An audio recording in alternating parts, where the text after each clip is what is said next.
Hello and welcome to our show, Film Talk with AJ Dean. I'm AJ Dean, and guess what? We have Paul back. Hey, Paul, the best co-host in the world. How you doing?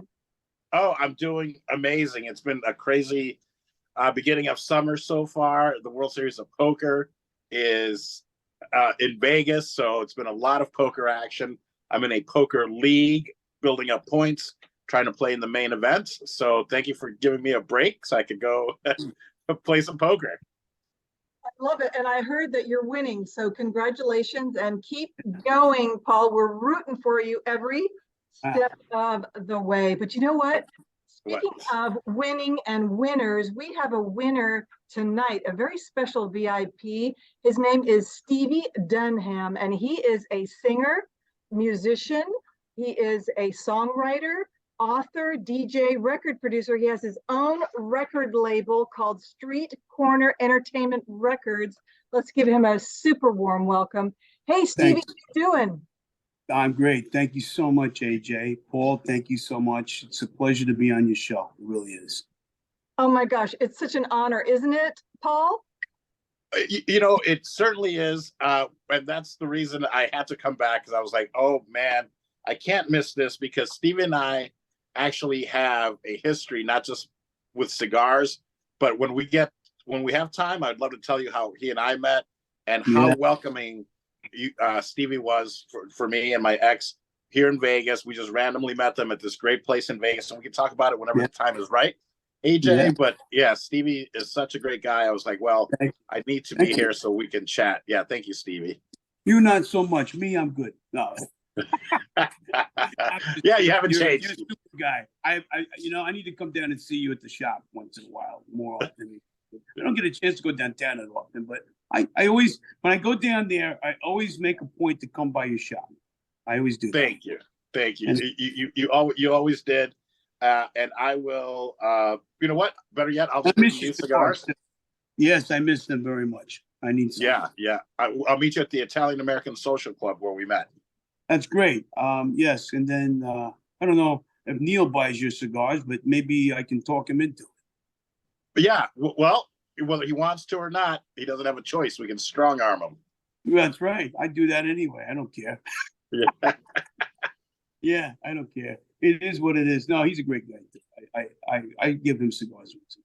Yeah. And see him, which is not too often, but often enough. Yeah. 100%. Yeah. We want to say thank you so much for being with us here tonight. And you are pleasure. Incredible. You are a harmony and doo-wop, a singer, and you specialize in the 50s and the 60s. Isn't that right? That's correct. I do. I've been doing this professionally for about 35 years. July 21st is my 35th anniversary, in fact. Congratulations. I went from record collector to record dealer to record label owner to producer to everything else that came afterwards, and formalized my education at the same time. So it's been a nice ride so far, and it's right around my birthday too, my anniversary. So I'm really happy for that too. So happy birthday. When is your birthday, Stevie? July 12th, and July 21st is my 35th music business anniversary. Amazing. Yeah. Well, funny how things play out like that, huh? Yeah, it's great. It's a wonderful time to celebrate you, and I'm so glad you're on the show. And I do want to say a special shout out and thank you to Georgette Dante. She is who introduced us, right? She is a director, and she's going to do a film called Wild Women of Burlesque, and she wants you, she wants you in it, both of you actually, and it's going to be about lady gangsters, and you're going to be in it, and it's going to be so much fun. So I wanted to say hi, Georgette. We love you. And Georgette, I'm wearing your ring, Georgette, and your earrings, Georgette. And Georgette gave me this dress, and I'm wearing the cross. Georgette, your cross. Thank you so much. So anyway, I wanted to give a shout out special to Georgette. That's and awesome. Also, let's talk about these photos here. You've got a picture here. How old were you? And you got a record in your hand. Tell us about that, Stevie. That was July 21st, 1988. That was the day I put out my very first record production on Crescent Records, my first label. I was 20 years old, or no, I was just 21 years old, actually. So turning, yeah, that's what it was, right around there. I can't remember sometimes. I'm becoming a senior citizen now. That's a great feeling, right? I don't know. At least I get the breaks. But no, I was about 20, 21 years old when this record came out and that picture was taken. So it's a nice memory. I had a lot more hair then than I do now. And I was probably 100 pounds lighter. Great But no, photo. it's all good. It was a nice picture. I think my mother took that photograph. Yeah, I love it. And it's a great one. Then the one next to it, that's like the more modern one, because Yeah. you look great now, Stevie, and you look great in a hat. I love hats, don't you? Yes, I do. I totally do. I have many, many hats. I love fedoras and the floppy octagon caps. Those are my favorites. Wonderful. Baseball hats, but these are the ones I usually wear. Mhm. And this is your record label company. You also have it behind you, Street Corner Entertainment. Yeah, yeah. I'll move over a little bit. You can see that. There Yeah, you go. yeah. So Yeah. tell us about that. It's your own record label. Yes, it is. I started it in 2003, and in March of this year, 2023, we celebrated our 20th year. And it's been the last 6 years have been really, really pretentious. And this last year, I was able to acquire the legendary Rock and Roll Hall of Famer, little Anthony Bourdain from the Imperials, to come aboard our record label. And Wow. it's a proud and humbling moment that was. And we put out an anthology CD called Little Anthony the Music. He's no longer with the Imperials. They parted company, I believe, in June of last year. The CD came out on August 1st of 2022, and we were nominated for a Grammy for his single New York State of Mind, the Billy Joel song. And that's a proud moment and humbling moment in my life. I never thought that would ever happen. And hopefully will happen again. But I'm the only oldies label in rock and roll history with a Grammy nomination. So the award means only so much to have. The history that I made is more important to me. Yes, and part of that history, I'm going to go over to you, Paul, in a second, but I just want to touch on the Emerald Dreams from 1998 to 2010 in Las Vegas. That was my group, yes. The Mm-hmm. Night Kings, Goodfellas, the Chaperones, and so Paul, isn't this phenomenal? Isn't Stevie so creative and talented? Well, he has such a great voice, and it's so nostalgic. And with I think with the success of like the Jersey Boys that were here in Vegas, I think they started making it more popular again. But Stevie is at the forefront of this, and congratulations. Thank I you. mean, to be the only Grammy was it nominated. Yeah. I knew Label. all the original guys from the oldies record business from the beginning when they coined the term in Times Square Records in 1959 in Manhattan in the Subway store arcade. And from then, I'm out of all of those guys as record dealers in history, there's only 7 or 8 left. And I'm the only second generation one out of all of them. Amazing. Is that where you grew up? Where did you grow up? Brooklyn, New York, and then we moved to Oregon when I was 11 years old. I see. I literally learned to sing on the street when I was a kid. Mm-hmm. Amazing. So you knew all those people from back in the day, and Yeah. your father was in this business as well, or your family? No, my father was not in this business, but some of my family members they dabbled in it a little bit. Mm-hmm. So I am the only one in the family that went this far in the music industry. I had a couple uncles that were doing pretty well years ago, but I'm the only one that's made it this far where I'm actually got a national reputation. So I'm pretty proud of that. Amazing. And AJ, not only does I'm gonna put you on the spot here, Stevie, and not only does Stevie have this amazing voice, but his impressions are fantastic, almost scary good. Yeah, yeah. Would you I don't mind know. doing a little De Niro? Hey, yo, you talking to me? Hey, you talking to me? Yo, hey, yo, yeah, yeah. Hey, Paulie, hey, come over here. You talking to me?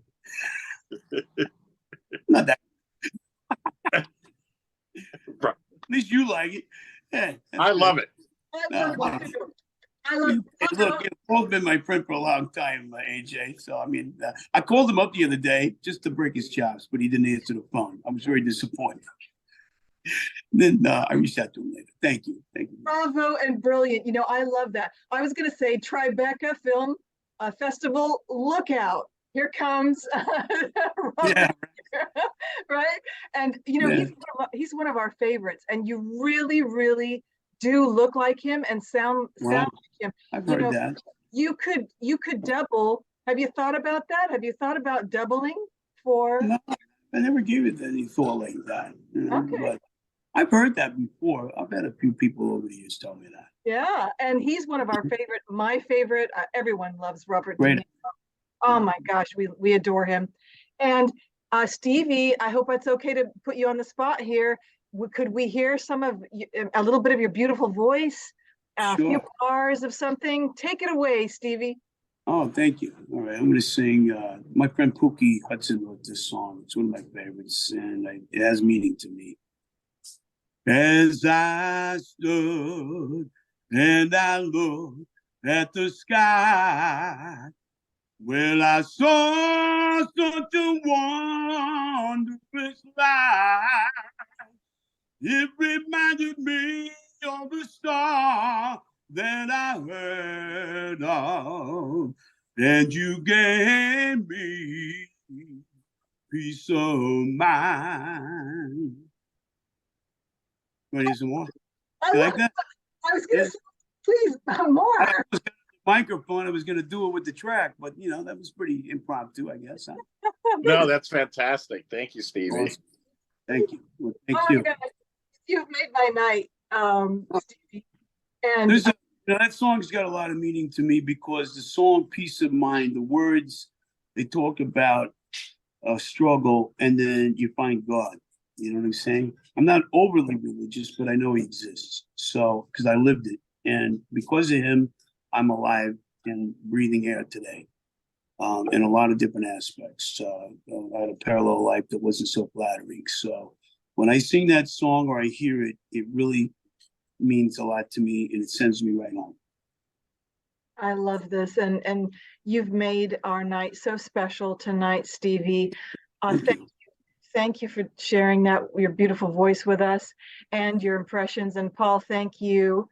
I've got on the screen here, the second screen, Street Corner Entertainment, 702-765-7655 is the phone number. And the email is streetcornerent, ENT1000 @gmail.com and emeralddream1 @gmail.com. So if anyone is interested, and you also have a website, streetcornerentertainment.com. So tell us about that, Steve. Well, I answer the phone, number one. I don't have a secretary. So when somebody calls me and makes an order for CDs, records, or whatever, they're talking to the owner. And that's good. I treat all my customers like family. What we do is we produce and release classic and contemporary street corner harmony records, also known as doo-wop recordings. A cappella, some northern soul, and anything related to the genre that applies to what Street Corner Entertainment Records is about. The mother label has about 20 active artists on it. And then we have 4 other subsidiary labels, Chacona Records, Global Group Harmony Records, and also Hattenberg Records and Loria Records. All have varying degrees of projects or releases out currently. And it's called the SCE Group collectively. It's a musicians co-op record company built and owned by musicians. So we don't operate like a typical record label. We operate as a co-op. Therefore, everybody that contributes as artists, as the owners do, we all earn together instead of being lopsided, where the record company has you at the disadvantage. We don't do that. Wow, this is phenomenal because I think this is the future. This is brilliant in the fact that, there's so many independent artists and it's very hard to get a record label and Mhm. get accessible. I want to thank you so much because there's so much talent out there. There And is. tell Mhm. us about that. Is that why you did this, Stevie? Well, I was always a record guy at heart, and I still am. And when I formalized my education in music business, it just solidified me being more behind the scenes per se than being on the stage. I've been on both sides of the fence. And so having that experience as a singer, performer, so on and so forth, I can attribute that knowledge into working behind the scenes in the record industry as a record producer and an arranger as well. So it really helps. And I work intimately with artists, and I have quite a few on the way. On the Street Corner Entertainment, as I said, and the other labels that we develop artistry on as well. So it's been a really fantastic and exciting journey so far. And all of us that have this label group together, we're all between the ages of 49 and 55 years of age, which is also great. To do genre music like this, and we are developing another label here in Las Vegas called Vegas City Records, which I'm going to have some local acts on it as well. So we're reaching out. We're not just going to put out oldies, but we're going to do other stuff as well. Fabulous. I love vintage things. I just want to touch on that for a moment. You do too, Stevie and Paul? Totally, I do. I collect rare records, pop bottles, you name it. Anything old, I collect. I love it too. And, I'm so thankful and grateful that we are the age we are because I believe we had the very best of experiences in life. I mean, it's still great. Life is still wonderful, but we had such great, of the 60s, the 70s, 80s, and the 90s. And they're iconic. And the music that you produce, it's so wonderful and inspiring. Would you say it's crooners? Are you a crooner? Would you consider yourself a crooner? Been accused of that before. My mentor was a black R&B singer by the name of Eugene Pitt. He sang in the Jive Five and had several gold records. My True Story was the main one. I'm a Happy Man was another big one. He was also the guy that created the Nickelodeon theme songs in the 80s. The ones that go, Nick, Nick, Nick, Nick, Nick, Nick. He wrote and recorded those for the Jive Five. And so he was my mentor. My first one, I had two mentors. The second one was in the Five Boroughs when I was going to college in South Florida. His name was Frank Iovino. Gene taught me how to sing gospel, how to arrange vocal group harmony, and how to be an R&B and gospel singer. So it's challenging to me sometimes to sing the standard American songbook type standards, but I can do it. It's just a different way of phrasing. But I prefer to sing rhythm and blues type songs, Yeah. And Frank Iovino, he taught me the street level view of the music business and that what college doesn't teach you. So I learned an awful lot from these two gentlemen. And they're both in the heavenly choir today. So when I want to pick up the phone and call one of them, I go outside and I look up at the sky. Let's put it pretty much and give them a thumbs up. But they really taught me a lot of stuff, a lot of attributes, the do's and don'ts, mechanical things to how you praise and sing and so forth. I mean, it was incredible to be this fortunate. And I've had the opportunity over the years in my career to perform with some very legendary people in R&B and in the doo-wop music genre. A lot of them are gone. Some of them are still around. Johnny Maestro I performed with Larry Chance of the Earls, Jimmy Beaumont of the Skyliners, Pookie Hudson of the Spaniels, of which the song I gave an impromptu, Rudy West of the Five Keys. The list goes on and on for me. Those are key figures that I can rattle off the top of my head. And then there's some lesser knowns as well. But it's been a great, incredible ride so far. Incredible. I'm going to give it over to Paul in a moment, but I just want to mention on the second screen, we've got these two great photos, Stevie, of you and your mentors. Can you tell us a little bit about where those pictures were taken or what that moment was? Okay. Actually, both, one was with Gene Pitt well, they're both in blue, but the African-American gentleman, Eugene Pitt, that was at the Old Pop nightclub in Las Vegas in 1998. And he was performing with a group called the Royal Doo-Wop All-Stars with my uncle Arthur Laureate, which was a legendary lineup called the Supa group. I believe Lenny Welch was in the group at the time when they performed at that place. And what a great experience. And that I went to see them, and that's where we took that picture. The other picture was with Frank Aravino. That was taken in Laughlin, Nevada at the Avi Resort and Casino at a major rock and roll show that we did there, which was in 2000. And there was just so many memories that you have with these people, you know. And these two people, as I said, were definitely ethereal in my life. And they were both from Brooklyn, New York as well. Not the same area, but they knew each other too, in fact. And we actually had performed with the Jive Five prior when I was in the Five Boroughs. But it was a pleasure to come full circle, especially with Eugene Pitt, where I'm on a show in 1998, another show in Las Vegas, where he's backing me up with the Royal All-Stars. And that was an incredible thing in my life. Amazing, amazing. And I had a few full circle moments, but that was the big one. And I just wanted to say thank you so much, Stevie, for sharing these photos with us. It means so much to us, and I know it means a lot to you.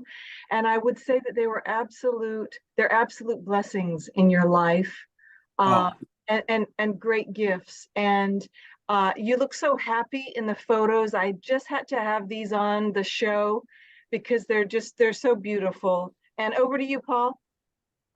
Wow, I'm learning a lot because I knew this not only you're a talented entertainer, but also this businessman. And I love what you said.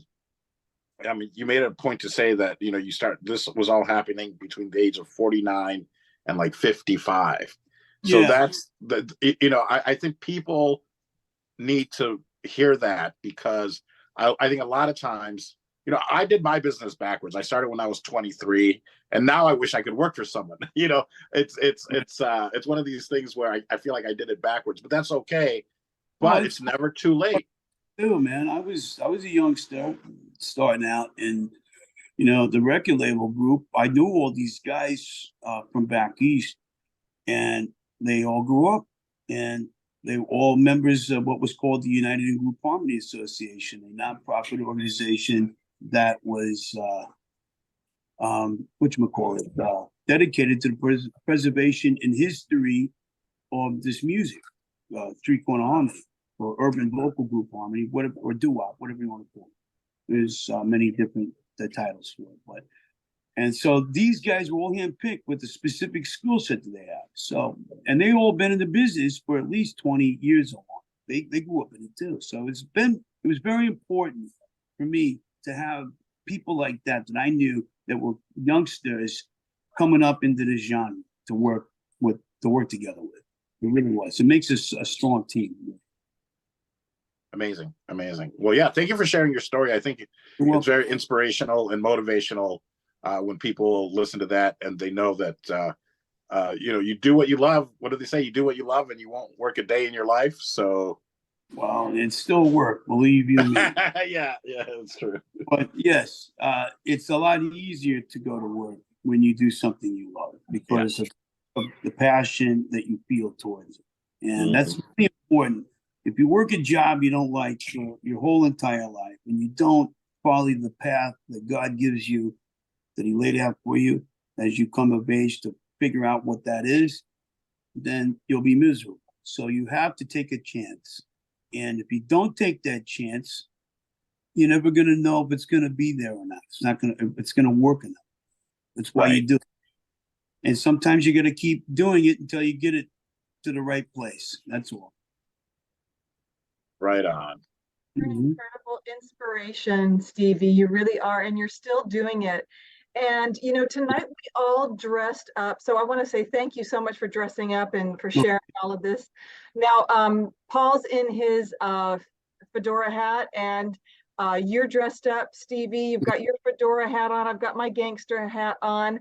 And so I wanted to touch on gangsters because Georgette asked me to mention it, okay? Because we're going to be playing gangsters in her movie, Wild Women of Burlesque. So she wanted me to mention lady gangsters and a little bit of history of lady gangsters. Now, she had a quote, a little story here, and she said, people come up to Georgette Dante and they say, there are no more gangsters, no more nowadays. And Georgette says, yes, there is. Yes, yes, there is.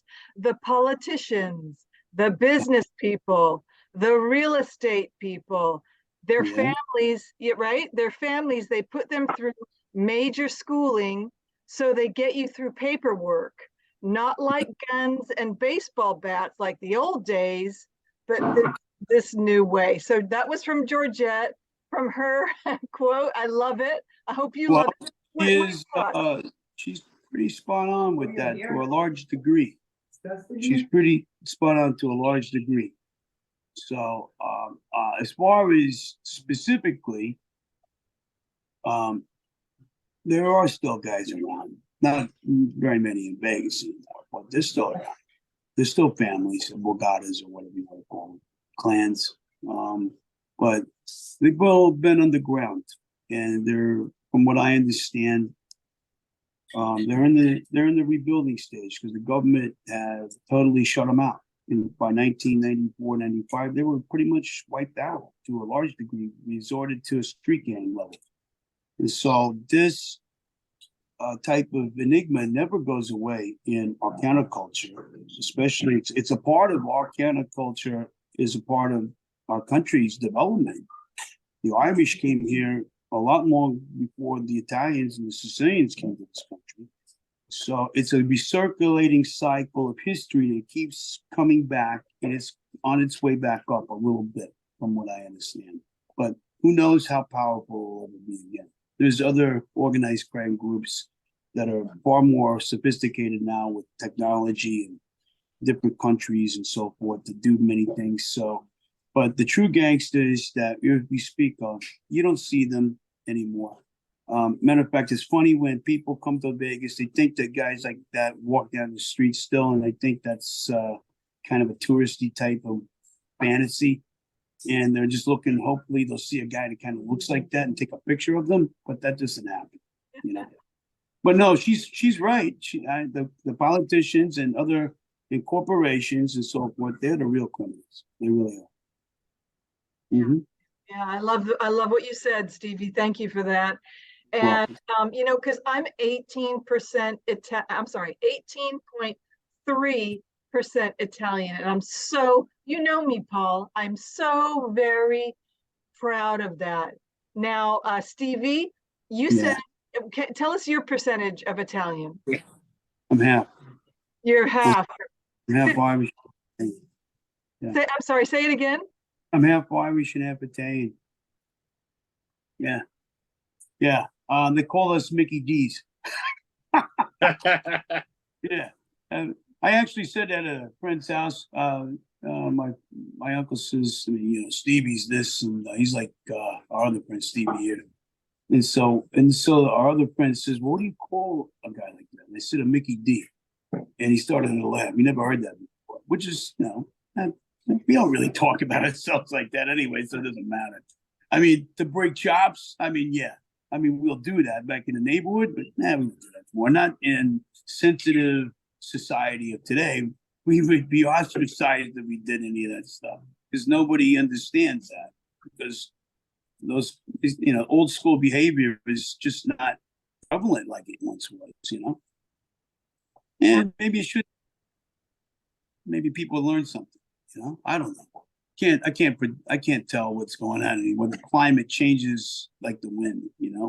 Oh yeah. Yeah. And Paul, what's your thoughts on that? No, I love it, and yeah, I think we've become an overly sensitive society. Maybe we need a little bit of it, but it's tough when you're a comedian or a satirist, and you have to watch what you say, or you might get canceled. So I love hanging out with the old school dudes that bust chops, and because it's not done in a mean way or in a mean spirit. It's just like the roasts. Right. The roasts where you would say Right. horrible things to somebody, but you love them. You say it with love. Yeah, it's a term of endearment a lot of times in many different ways, and that's how we look at it. So I have no problem with it. People who get a problem with it, they just are misjudging or misinterpreting what's being said. That's all. Yeah. But I didn't mean nothing by it.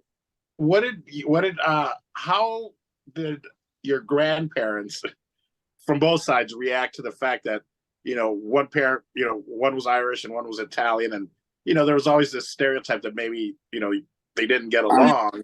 Yeah, probably about the same way if a black and white couple got together, basically the same thing. During the time period. I mean, it was kind of, the only difference is they were both Catholic. You understand? Right. Yeah. Yeah. That was the only good thing.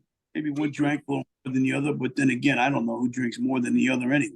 You know what I'm saying? So yeah, just hey, one drinks wine, the other one drinks whiskey. That's basically what you gotta look at it. See, I can laugh at myself because I'm like that. But that's you got to be comfortable with yourself too. If you can't make fun of yourself, you can't make fun of anybody else. That's it. That's right. So when people read you like that, then they know that you're confident and comfortable. They're not going to question you. They'll just laugh at you, or they'll laugh. Hopefully, they laugh with you and not at you. You know what I mean? That's right. That's right. Something like that. But no, it's all good. Wonderful. Well, thank you for sharing. Boy, I understand it because the stability of our society changes also in a cycle every 20 to 30 years. So 20 years from now, the sensitivity factor may be out the window. We'll have something that was back from years ago back into the realm that once was, and maybe we'll be stiff. Who knows? I mean, you can't predict it. Right. That's right. That's right. Mm-hmm. Yeah, kind of like the 1700s where men wore dresses and silk stockings. Well, it's kind of coming back into a realm in some degree. Yeah, it's all cyclical. That's right. Yeah, so it does recirculate. So that's a good, really stupid correlation, but it is true. No, it's true. It's true. Yeah. So I have no problem with it. I don't judge. I loved what you said, Stevie, about people come to Las Vegas and they expect to see some Yeah. zoot suit, fedora, all dressed up, right? Well, if I ever met a gangster in my whole life that ever wore a zoot suit, unless they were a cholo from East LA. I never met an Italian or an Irish guy ever dressed in a zoot suit in all my life. That even in the 20s, that wasn't really part of it, but kind of, sort of, I guess. But that was more of a Pachuco thing from the Chicanos in East LA in the 40s and 50s, not in New York. Unless these people run into the Duke of Fremont, then they're really in for a surprise. Yeah, I know what you're saying. I know exactly what you're saying. But I think the movies that epitomize these type of guys, art imitates life to a large degree. But the dress was adapted from these guys in real life from what they were portrayed in films. Because I don't remember anybody that I know that ever wore anything that was too showy that made you look like a sheik, which is a terminology in that world for somebody that's really like dressed to the nines. It's got or a Eugene, which is a guy like that that's got a lot of jewelry on, rings and the chains and whatnot. Real guys don't do that. Right. Yeah, they don't do that. No. And this is Film Talk with AJ Dean, so I have to ask you a film question. Here it Sure. comes. Here it comes, because you know we love, love, love film. Me One of too. my favorites. One of my favorite films is Casino. Yeah. Robert De Niro. What is your favorite? One of your favorite films, Stevie? One of my favorite films is what's it called? This Thing of Ours, which had James Caan in it. He had a cameo part in 2 scenes, and also the guy Frank Vincent was in the movie. It was a cult film. It's a mob film. It was really a good movie. Just wasn't a big breakout. It's an independent film, very realistic to a large degree. And there was a lot of characters in that film that played in the Sopranos TV show that were that film. So it came out around that high time for that TV program. And it was pretty interesting. I like war movies. Anything with historical continuity to it, I like. Those true to life type films. I'm really into that stuff, or documentaries and stuff like that too. So that's what I'm into. That is great. So everybody who hasn't seen that movie that Stevie mentioned, go ahead and check that out. Sounds like a cool movie to watch.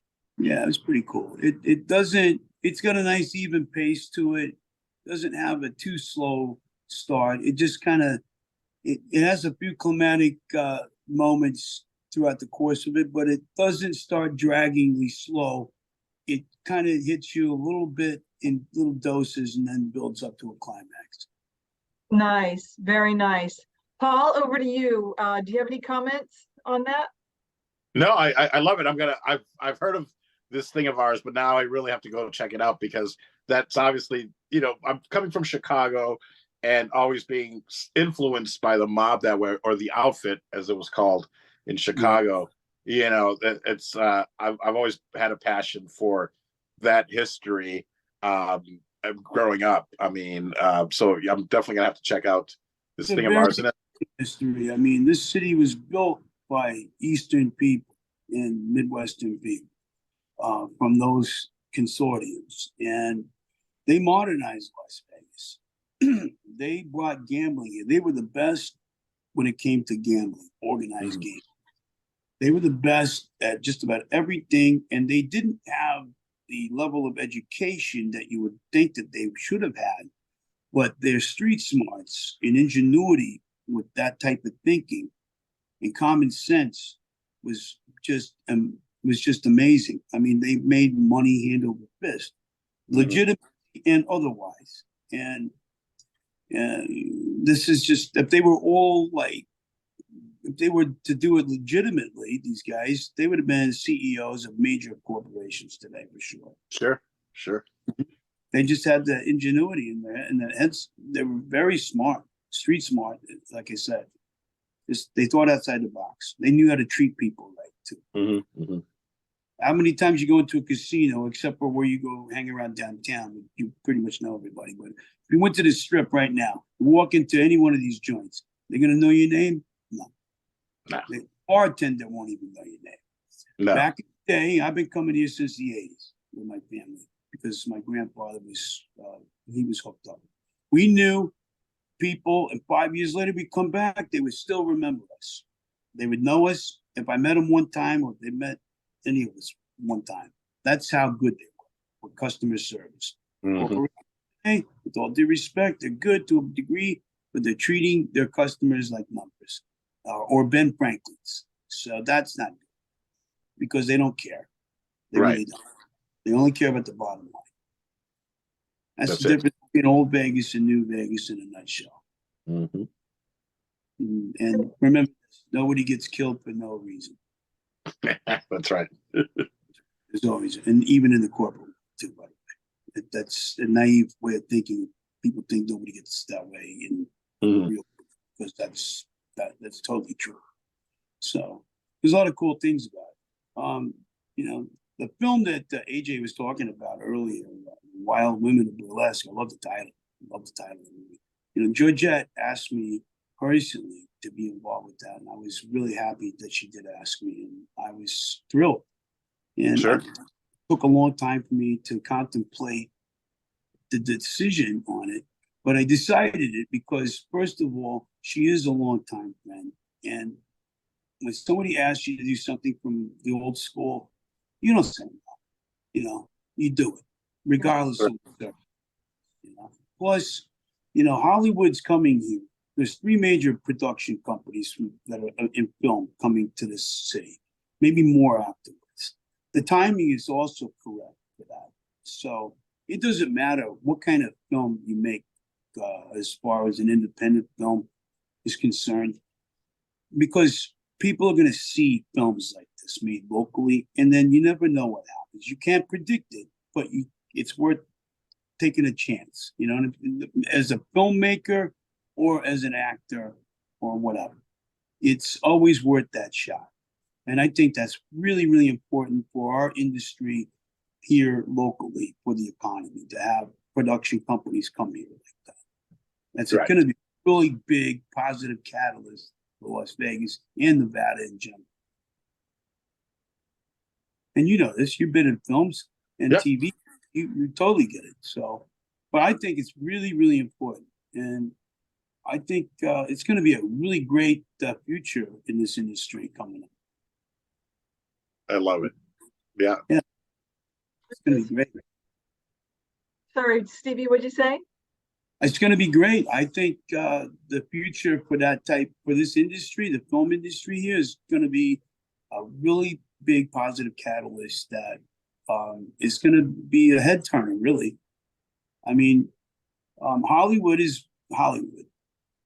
I mean, Las Vegas entertainment in general has got its own set of rules, but if you bring a little bit of everything to the mix, it can work really well here if it's done, cohesively. It will.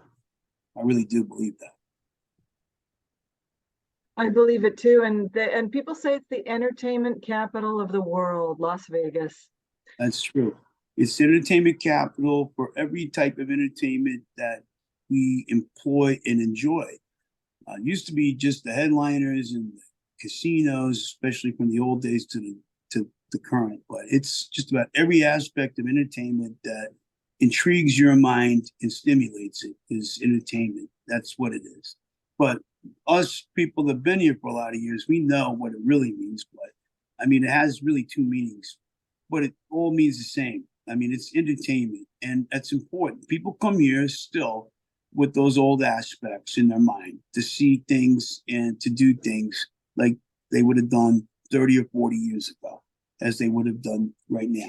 So it's really important to have an augmentation or an evolution factor, especially in the film industry, to really embrace and encompass it, because the positive outcome is going to be really magnificent. It really is.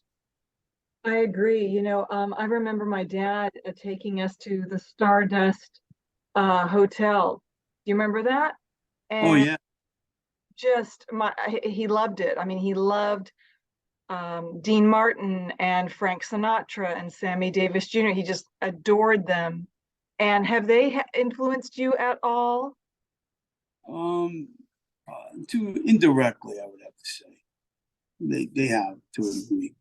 The history of the city has influenced me really much, to a degree that, first of all, I never thought I was going to live here when I came to Nevada. I had different thoughts about living maybe up north, but and I've been here so many times, I never really thought about it until I actually lived here and got to experience what Las Vegas really was. And I caught the tail end of a good thing when I came here in the early 90s. So, but there's still a lot of old Vegas aspects back when I moved here, and not so much as there was then, but there's still a few things here that are still active. I mean, they've tore down everything that you can imagine. So, I mean, you really, when you try to explain things to your friends or to people that that haven't been here before, it really makes it hard to tell you that the nightclub that I ran downtown on Fremont Street, which was a basement bar and so forth, is now where the Circa Casino sits. You can't really explain to them the vision of what once was there because there probably isn't too many pictures that really embellish that, and they wouldn't understand it. So telling them the story is great, but not seeing it in their mind isn't great at all. So, but I remember a lot of great things here since I was a little kid. So it's been a great experience coming here, visiting, and living here. I love that. And the Golden Nugget is still there, right, Stevie? Absolutely, it sure is. I love Yes, that. Golden Gate and Plaza, and there's a few El Cortez downtown. Most of the town places are still there. Some of the names have changed, but the ones that I mentioned, those are still named that way. Four Queens, all the places, restaurants, those are all great. Yeah. Wonderful. And you're such a classy guy. Thank And we respect you so much, Stevie. We just absolutely are thrilled that you are on our show. This is going to be one of our favorites. I know it. And I know. Well, I thank you. I can't thank you enough. I mean, this is an honor for me. Now, is there anyone you want to give a shout out to before we do our heart messages? I'm sorry, we're going to have to start wrapping it up soon. Oh, that's okay. I would probably give a shout out to my parents that are still alive, and God bless them for having me and bringing me up the right way. A little bit of left and right together. Without them, I wouldn't be the man I am today. My wife, my family, they're all important to me. My peers in the business, that most of my peers are like family. So I give them a big shout out too. I mean, there's too many to me. My parents probably the most important, my family too. But it's just, I'm very blessed and I'm very blessed by God. If it wasn't for him, I wouldn't be here on a lot of things. So I'm really grateful for my. I love that so much. Don't you, Paul? I sure do. It's such a great message, and I love it. Yeah, it's good to hear. Well, if things would have went the other way, I would be calling you from a different place with bars in front of me. That's right. That's right. But that was okay for me because I didn't go there. Thank God. And I do thank God. Yeah. You don't even know. Wow, that was a long time.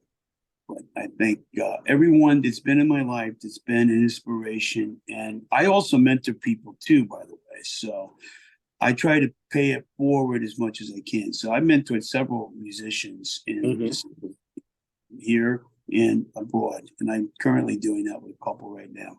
And wonderful. Amazing. Beautiful. Okay, well, I'm going to start my heart message. First of all, I want to say it's such an honor and privilege that you have been here with us, Stevie. And I want everyone to follow Stevie on Street Corner Entertainment. Go to his website, check it out, follow him on Facebook, and like and support him. And if you're interested in having a record deal or a record label, contact him on his email address, emeralddream1@gmail.com, and he can correspond with you and perhaps make your dreams come true as well. So my heart message for this week is, first of all, I want to say, mwah, we love you, Georgette. Again, thank you so much for making this beautiful evening for us and introducing us to our beautiful friend, Stevie. And also, my heart message is this: smoke that cigar. Okay, it's as simple as that. If you have, enjoy life, say yes to safe and good opportunities. And if you have a cigar, smoke it and enjoy it. Don't keep it forever and just hold on to it only. Go ahead and smoke that thing. It's so good. And Paul, over to you. Well, on that note, I think I didn't know what I was going to say, but it sparked an inspiration, which my first business was the ice cream business. And we had a saying, which was, life is uncertain, so dessert first. Yes. So Yeah. you know, that's it. Seize life and do the things that you enjoy in moderation, I guess. But even moderation should be in moderation. So yeah, life is uncertain, dessert first. And you can follow me at paulvato.com. If you go there, everything is there. My podcast, Paul Vato Presents, my book, The Kama Sucia, and what else? And yeah, I guess that's it. But it's such an honor and a pleasure. And I'm sorry we didn't really get time to talk about our backstory. But I want to thank you, Stevie, for just being a wonderful person, you and your wife.